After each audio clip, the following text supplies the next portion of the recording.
Day 31, the grain of wheat. John 12:24. I assure you, most solemnly I tell you, unless a grain of wheat falls into the earth and dies, it remains just one grain. It never becomes more, but lives by itself alone. But if it dies, it produces many others and yields a rich harvest. Jesus here was describing his own path. The grain of wheat must fall into the ground and die. If it refuses, it remains alone. If it yields, it produces many. Arrested development insists on staying intact, clinging to its husk, resisting pressure. But the Father loves us too much to let us remain alone. He allows the fall, the burial, the pressure, so that the life within breaks forth. Maturity is not glamorous, but it is the eternal way. The outer shell is broken so that the inner life can emerge. Think about it. Grapes crushed become wine. Olives pressed become oil. Wheat ground becomes bread. Otherwise, grapes simply remain grapes, and olives, they stay olives. The wheat can never nourish and feed like bread can. So the process explains itself, doesn't it? You see, the Son himself went this way. So as his followers, as his brethren, how could we expect to go any other way?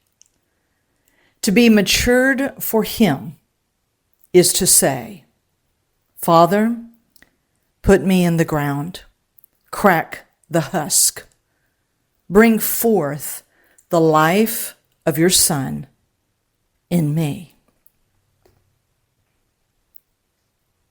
Here is a reading from the Passion Translation of our same opening scripture, John 12:24, plus a few more.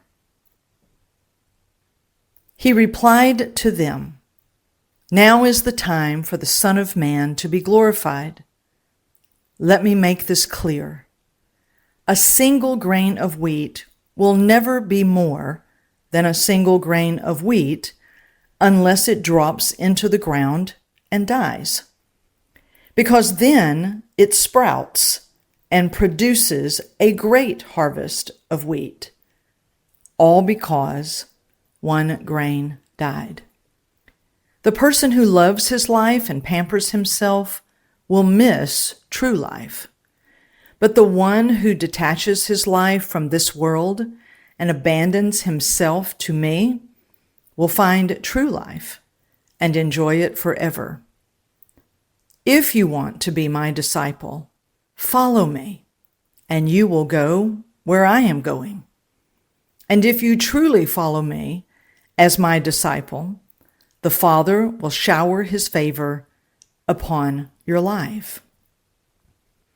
Even though, Jesus continues, I am torn within and my soul is in turmoil, I will not ask the Father to rescue me from this hour of trial. For I have come to fulfill my purpose, to offer myself to God. So, Father, bring glory to your name. And when we look just a couple of chapters forward, in John 14, at the very end of it, in roughly verses 30 and 31 out of the Passion Translation, he says, I am doing exactly what the Father destined for me to accomplish. And then he gives his reasoning. so that the world will discover how much I love my Father. Now come with me. Here is the ever-present invitation to live as Christ. We must allow His way, which is the only way that this kind of talk could ever possibly come out of the sons, is to pass through the same way that Jesus allowed the Father to bring him through. Then one grain will never remain as only one, but it will reproduce after its kind. If you plant wheat, wheat comes forward. If you plant corn, corn comes forward. If you plant a son, sons come forward. Let it be so now, Father, for now more than ever, it is so important that we decide, that you decide, will you yield yourself to the Father and His destined plan?